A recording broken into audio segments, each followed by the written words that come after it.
As chairman of the Congressional Western Caucus, I can tell you that wildfire risk remains top of mind as states across the West are ravaged by wildfires year after year. In fact, as you've heard, just this year alone, over 7 million acres have burned due to out-of-control fires. And get this, fire season is not over yet. We are already above our 10-year average of acres affected with fires burning larger and hotter than ever before. We need proactive forest management now, and the Fix Our Forests Act will help us achieve that goal. This bipartisan effort will enable desperately needed active forest management by expediting permitting reviews and limiting senseless lawsuits from extreme environmentalists. Chair, bad process leads to bad policy. And unfortunately, the process for this bill has been a chaotic mess from the start. We never had a hearing on an introduced bill, just the discussion draft. And that's despite, or maybe because of the long-standing administration policy of not spending limited time and resources testifying on draft bills. So we raced to markup without testimony from the Department of the Interior. The administration nevertheless went above and beyond and provided extensive technical assistance and edits from both the Department of Interior and the Forest Service. I'm not talking about policy differences here. I'm talking about serious concerns with the bill not making sense. Unfortunately, the sponsor ignored those red flags. Let me give you an example. The bill sets a timeline based on when a categorical exclusion is published in the Federal Register. I'd like to make a point that was brought to our attention by the Forest Service itself. Categorical exclusions are not published in the Federal Register. That's how sloppy the drafting is in this bill, and the process defects have continued.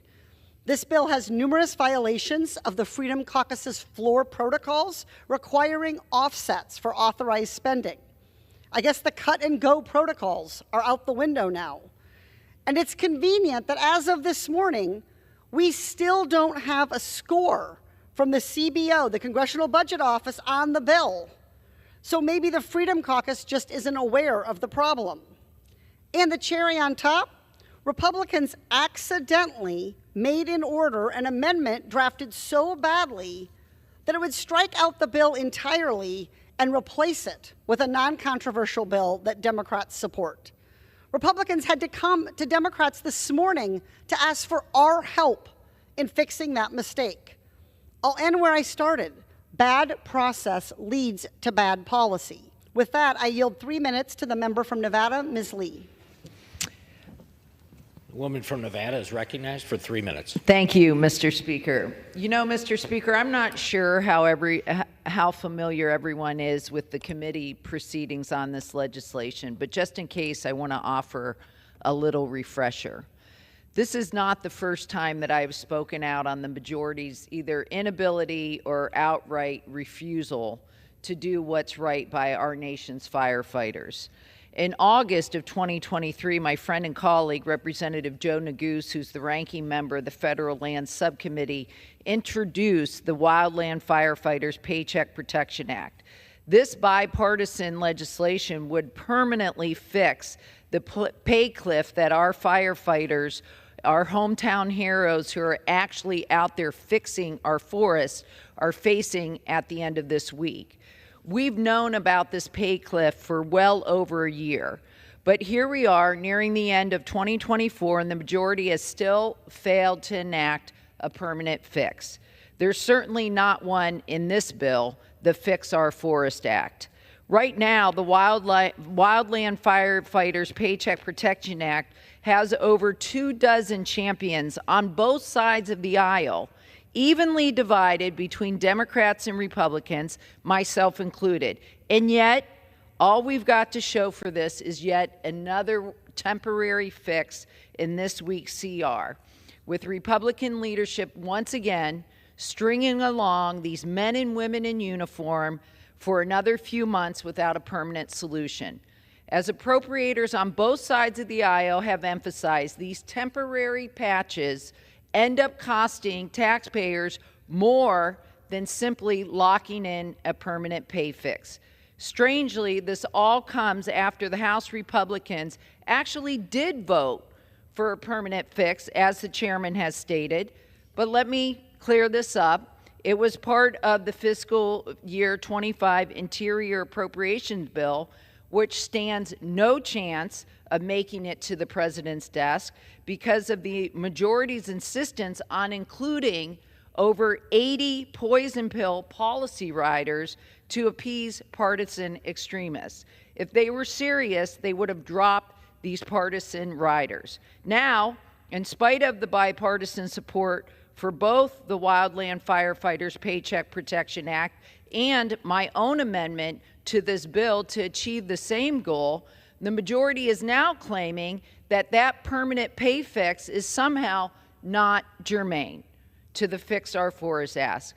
I ask again, who exactly are the people on the front lines doing the work of fixing our forest? Answer, our wildland firefighters. Men and women are being paid less than a living wage in one of the wealthiest countries in the world to literally jump out of planes and contain fires before they burn down our homes and businesses. I yield an additional 30 seconds to the Gentlewoman is recognized for an additional 30 seconds. Instead, we're going to slap a Band-Aid on this and revisit the pay issue after another congressional recess, which just got longer. Meanwhile, these firefighters will hold their breath for another torturous 3 months, or even worse, they'll get fed up and walk off the job. And our country will be less safe as a result. What happens here, what's happening is not just wrong, it's nonsensical. You have firefighters risking their lives, needing a fix, Republicans and Democrats both supporting a fix. A standalone bill or an amendment to this bill would either provide that permanent fix, and yet we don't have one. No more excuses, Mr. Chairman, and with that I yield. Time has expired. I reserve. Gentlewoman from California reserves. The heart and soul of this bill is a long-standing Republican wish list of priorities that undermine science-based management decisions, undermine bedrock environmental protections, and undermine opportunities for community input. The so-called Fix Our Forests Act inappropriately stretches the credulity of NEPA's emergency authorities. It undercuts the popular and bipartisan Endangered Species Act, and even makes it more difficult for communities to challenge proposed projects in their own backyards. The climate crisis, the biodiversity crisis, and the safety of our communities all converge in our nation's forests. Unfettered backcountry logging is not the answer. We need to support communities, not silence them. You know what else is not in this bill? Unlike the fire response laws that Democrats passed last Congress, there is nothing here about firefighter pay. What kind of fire response bill doesn't include pay for our firefighters in it? Are you kidding me? H.R. 8790 sets a dangerous precedent. The climate crisis is now. The wildfire crisis is now. We shouldn't be wasting our time on rushed bills with no real solutions. Many of the Republican initiatives here have already stalled in the 2025 Farm Bill process. A better strategy to address the wildfire crisis would be to work across jurisdictional boundaries and with our Senate colleagues to find true consensus.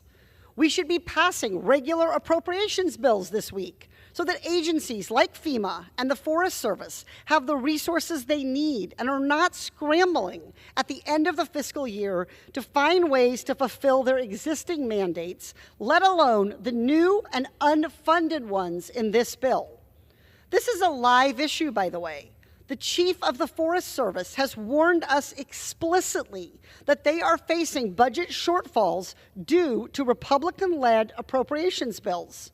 In fact, just on Friday, the Forest Service announced that it had to halt 2025 seasonal hires amid the budget crunch. We also need to work on providing relief and support for the communities that have been devastated by wildfire.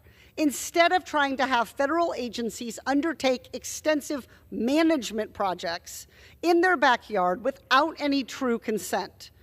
And we should be passing legislation that pays our federal wildland firefighters and gives them the benefits that they deserve, another major priority that this bill fails to advance. The Forest Service is already stretched dangerously thin, and federal firefighters are chronically underpaid. If we genuinely want to protect our communities and environment from devastating wildfires, we must prioritize people, ecosystems, and the economy. This bill fails to do each of those things. I reserve my time.